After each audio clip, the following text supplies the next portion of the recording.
여러분 안녕하십니까? 박용의 뉴스라이브 문을 엽니다. 오늘 아침 출근길 늦진 않으셨습니까? 서울 지역 이렇게 큰 눈은 오랜만인 것 같습니다. 오후부터는 대부분 그치겠지만 오늘 밤부터는 또다시 한파가 찾아옵니다. 내일 아침 출근길도 걱정하셔야겠습니다. 12월 18일 박용의 뉴스라이브 지금부터 시작합니다.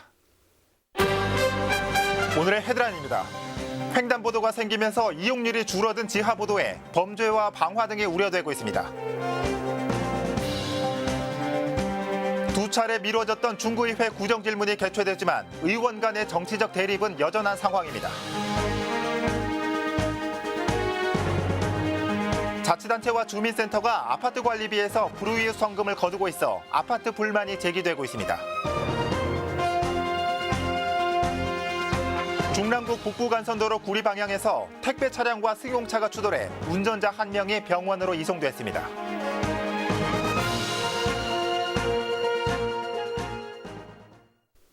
보행자의 통행 안전을 위해 만든 지하보도. 하지만 횡단보도가 생겨나면서 이용객이 줄어들고 있고 지하보도 안에 CCTV도 없는 상황이라 범죄의 우려까지 높아지고 있습니다.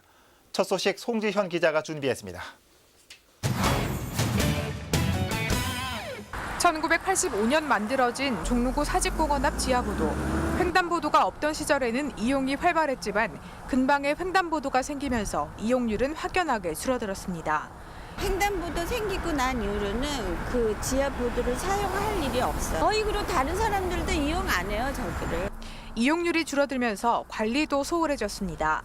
지하보도 안 전등은 군데군데 꺼져 있고 CCTV도 없어 늦은 밤이나 새벽 시간대에 지하보도를 이용하는 사람들은 위험을 느끼기도 합니다. 전에는 여기 막 노숙자분들도 오셔가지고 주무시고 가시기도 하고 막 아침에도 누워 계실 때도 있었고. 또 다른 지하보도도 상황은 크게 다르지 않습니다.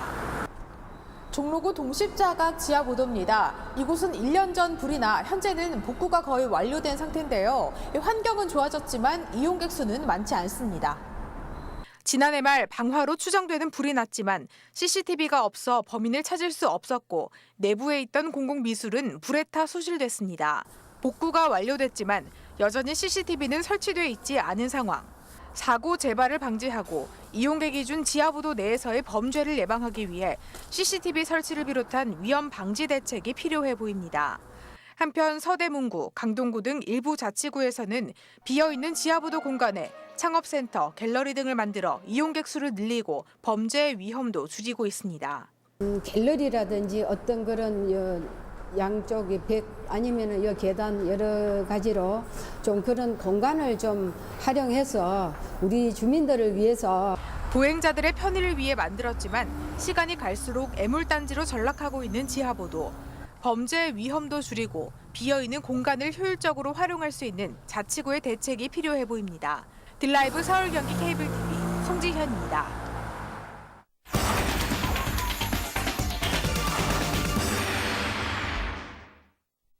이처럼 사람의 발길이 줄게 되면 슬럼화되거나 범죄 우려도 높아지기 마련입니다. 서울 곳곳에 늘고 있는 빈집도 마찬가지일 겁니다. 이 때문에 빈집을 활용한 다양한 활용 방안이 논의되고 있는데 금천구에서는 청장년 작가들의 창작 공간으로 빈집을 활용하는 실험이 진행되고 있습니다. 취재기자 연결해 보겠습니다.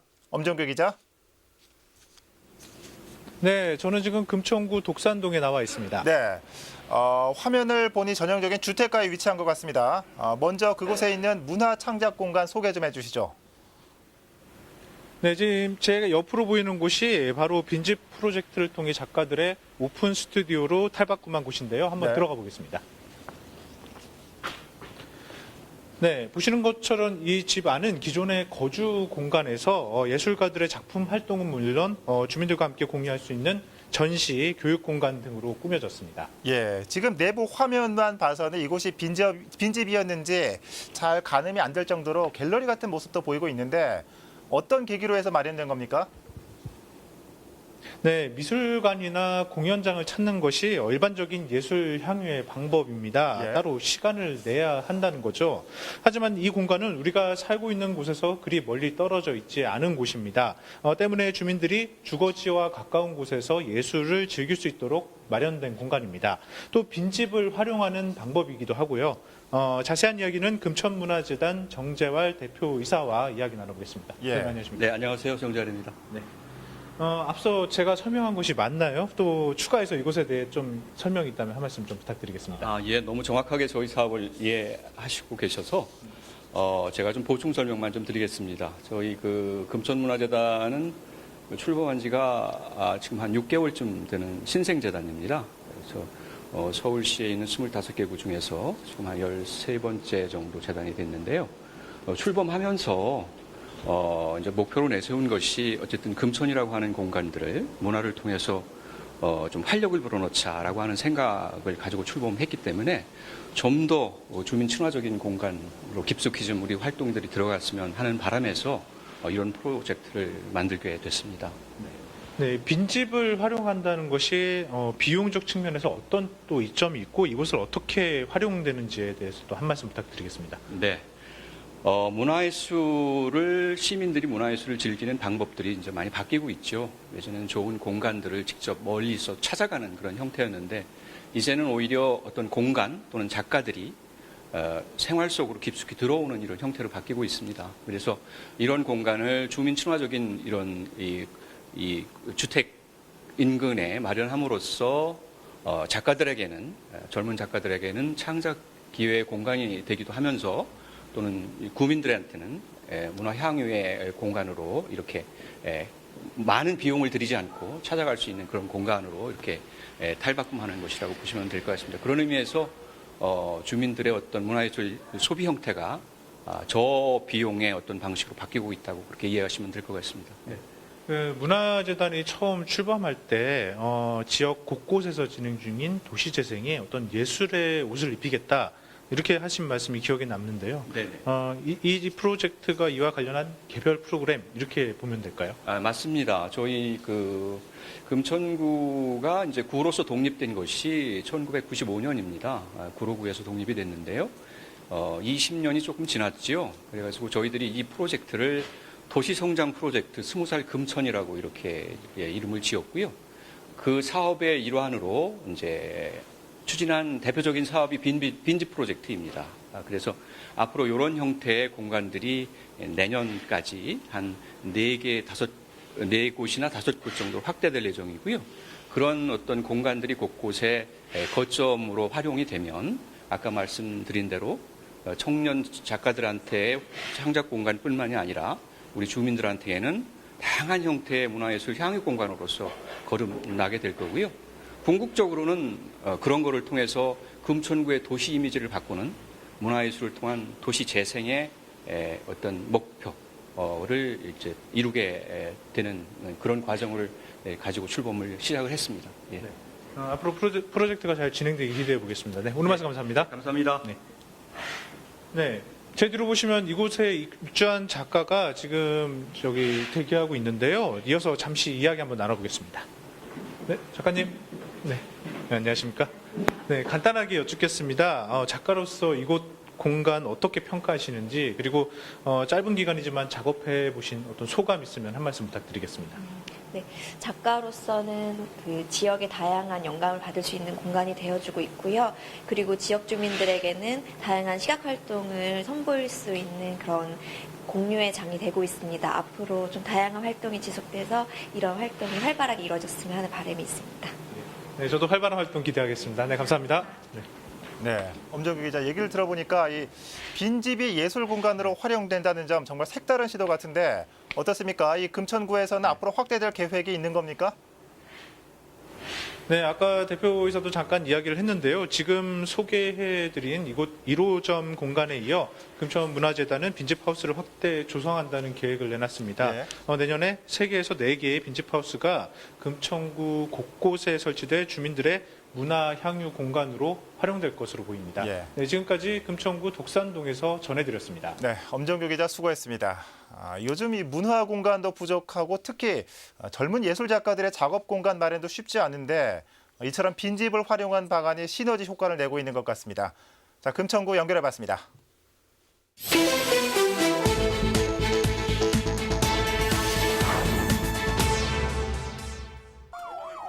지난 16일 새벽 6시 30분경 중랑구 북부간선도로 구리 방향의 중랑 톨게이트 인근에서 차량 추돌 사고가 발생했습니다. 이 사고로 택배 운전사 이모 씨가 부상을 입어 인근 병원으로 이송됐습니다. 지난 16일 오후 4시쯤 구로구 신도림동의 한 작업장에서 불이 났습니다. 이 사고로 기계 일부와 전기 배선 등이 불에 타 소방서 추산 약 150만 원의 재산 피해가 발생했습니다. 뉴스라이브 사건 사고였습니다.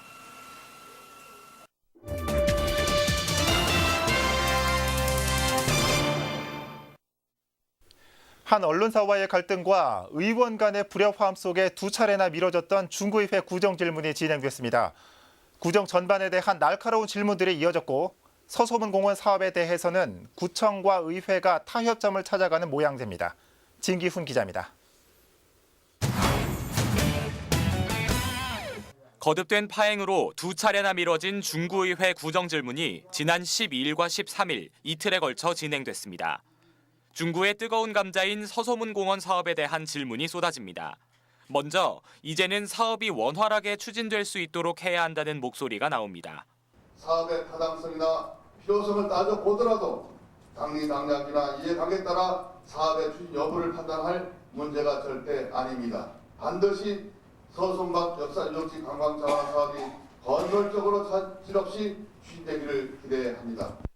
하지만 사업 시작 단계부터 나타난 문제점과 의회와의 소통 부족, 부실한 수요 예측 등을 꼬집는 질문들도 이어집니다.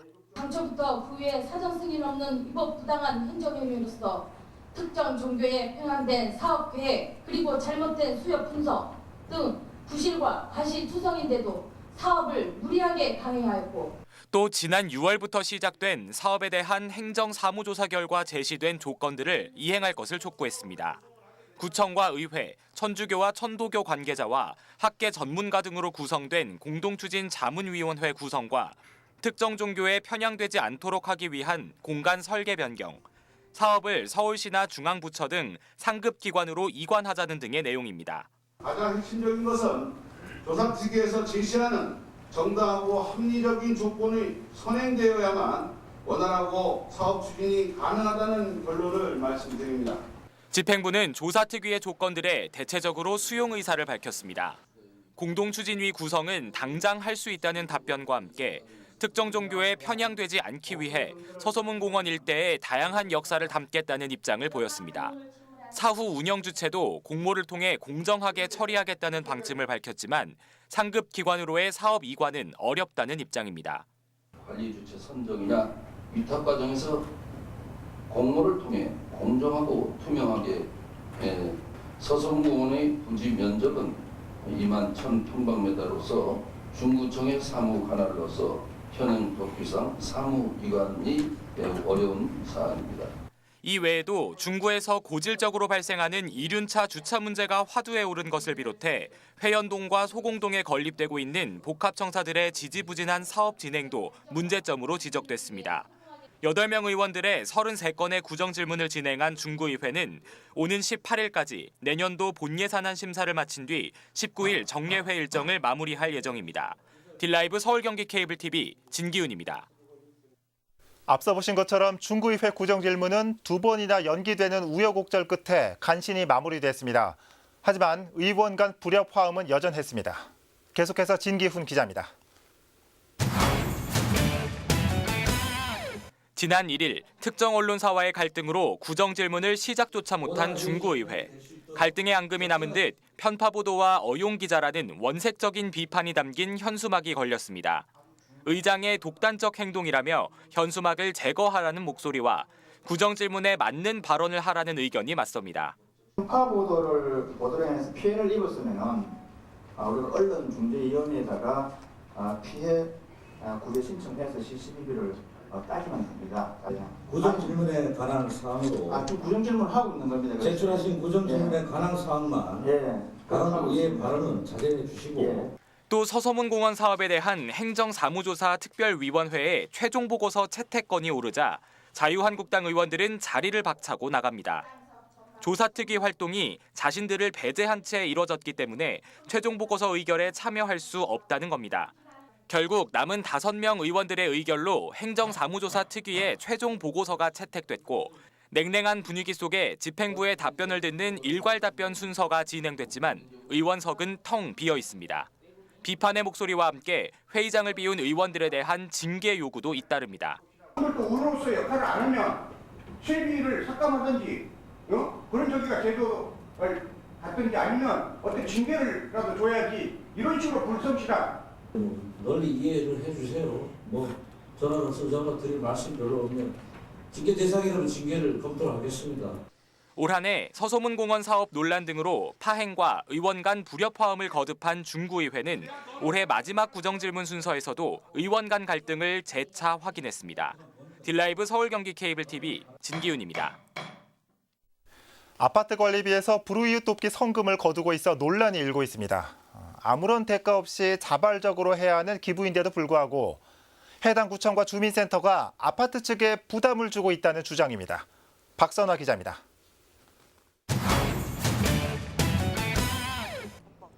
노원구 중계동의 한 아파트 단지입니다. 이 아파트 입주자 대표회는 노원구가 지난해부터 진행 중인 불우이웃 돕기 모금 방식에 불만을 나타내고 있습니다. 구청과 주민센터 측이 기부금을 아파트 잡수입비에서 거두고 있기 때문입니다. 불우이웃 돕기라는 말 자체가 불우이웃 돕는데 자발적인 원칙에 의해서 내야 되잖아요. 우리 주민들 돈을 강제로 모금해가지고 그 돈을 갖다가 어디다 쓰는지 난 이해를 못해. 참여동료 공문 발송은 물론 관리소장이 모인 자리에선 실적이 저조한 아파트를 호명하는 등 눈치를 주고 있다는 주장입니다. 여기에 작년 노원구 전체 247개 단지 가운데 167곳이 기부 행렬에 동참했고 세대당 1,740원, 총 5억 4천여만 원이 모였다며 올해도 적극적인 협조를 당부했다는 이야기입니다. 모든 소장들이 와 있고 소장들이 와 있는데 그 자리에서 작년 아파트는 안 했다. 내가 거기서 박차고 나와보려고. 이에 대해 동주민센터 측은 오해에서 비롯된 일이라고 해명했습니다. 서울시 공동주택 관리 규약을 근거로 기부금을 걷고 있다고 밝혔습니다. 지난해 공동주택 관리 규약이 바뀌면서 기부금을 아파트 잡비에서 사용할 수 있게 됐다는 설명입니다. 작년부터 이제 잡수입으로 하는 방식으로 개선이 돼서 협조를 해주십사 부탁을 드렸고 아파트 측은 이에 대해 기금으로 기부금을 내는 경우는 주민이 원했을 때만 가능한 것 아니겠냐며 명분이 되지 않는다고 반박했습니다. 그리고 저는 이게 취지 자체가 안 맞다고 저는 봐요. 주민들 스스로 마음이 우러나서 노원구는 참여 유도만 했을 뿐 강제성은 없다는 입장입니다. 저희가 근데 아시겠지만 이게 저희가 강제할 수 있는 부분이 아니에요. 저희가 물론 좀 협조 차원으로 전화도 드리고 안내문도 뿌리고 있지만은 하지만 아파트 측은 부담이 클 수밖에 없다고 주장합니다. 참여하지 않을 경우 구가 추진 중인 공동주택 지원사업 등에서 불이익을 당할 것을 우려하고 있기 때문입니다. 동사무소에서 여러 부분에서 우리 노인정도 그렇고 혜택을 좀 받는 부분이 좀 많아요. 근데 이 부분을 우리가 솔직히 공공기관에서 하는 건데 우리가 거부하기에는 조금 부담이 많이 된다는 거죠. 연말 연시가 되면서 어려운 이웃을 돕기 위한 온정의 손길은 이어지고 있는데요. 하지만 노원구 지역 일부 아파트에선 불우이웃 성금이 지자체에 상납하는 세금이 되고 있다며 불만 목소리도 나오고 있습니다. 딜라이브 서울 경기 케이블 TV 박선화입니다. 우리 주변에는 이웃에게 관심을 두고 오랜 시간 자원봉사를 이어오는 이웃들이 많습니다. 하나같이 남을 돕는다는 생각보다는 봉사 안에서 자신만의 기쁨을 찾아가고 있었습니다. 서정함 기자입니다. 올해로 17년째 어려운 이웃들에게 양푼 비빔밥을 나눠온 이명길 씨. 임 씨에게 봉사는 공감입니다. 어려웠던 시절의 기억은 꾸준한 봉사를 이어올 수 있었던 원동력이었습니다. 수백억 갖고 있어도 하루에 3끼 이상 더 먹습니까? 없는 사람은 한 끼가 서러운데 어려웠었어요. 이제 그런 걸 보고 이제 이렇게 시작을 한 거고. 주부 최순옥 씨는 박물관에서 무료로 해설 봉사를 하고 있습니다. 2001년부터 시간이 날 때마다 틈틈이 했던 봉사가 벌써 10,000시간. 최 씨에게 봉사는 재미입니다. 한국사를 알고 하니까 너무너무 재밌더라고요. 어린 아들도 우리 엄마는 밤에 오면 언제든지 테이프 듣고 뭐 공부하고 그런 거 보고 굉장히 좋아하더라고요. 오랜 시간 봉사를 이어온 사람들이 한자리에 모였습니다. 이날 시상식에서는 모두 125명의 봉사자들이 우수 봉사자로 선정됐습니다. 활동 내용은 각각 달랐지만 이웃에 대한 꾸준한 관심은 한결같았습니다. 한 해 동안 어려운 이웃, 소외된 이웃을 위해서 열심히 봉사하고 활동했는데 연말을 맞이해서 그분들에게 수상도 하고 격려도 하고 서로 또 즐거운 덕담도 나누는 어떠한 대가도 바라지 않고 이웃사랑으로 오랜 시간을 함께해온 봉사자들. 이들이 있기에 올 겨울도 마음만큼은 따뜻합니다. 딜라이브 서울경기 케이블TV 서정함입니다. 성북구의회 정례회가 지난 14일 폐회했습니다. 이번 정례회에서는 각 상임위별 조례안 심사와 총 6,340억 원 규모의 2018년도 예산안이 확정됐습니다. 위원회 조례가 일부 개정돼 의장과 부의장뿐만 아니라 상임위원장에게도 불신임 의결을 할 수 있는 근거도 마련됐습니다. 또 지방분권 개헌을 촉구하는 결의안을 채택하는 등 총 32개 안건이 처리됐습니다. 서초구의회가 지난 13일 제274회 정례회 3차 본회의를 열었습니다. 본회의에서는 예술의 전당 일대에 조성된 악기거리를 문화의 거리로 지정 지원하는 조례안과 서초구 공공심야약국 운영지원 조례안이 수정 가결됐습니다. 또 서초구 보훈회관을 이용하는 국가보훈 대상자의 사용료와 수강료에 대한 징수 감면 사항 등을 규정하는 조례안과 지역 내 주차장 설치 관리 조례 전부 개정 조례안이 원안 통과됐습니다.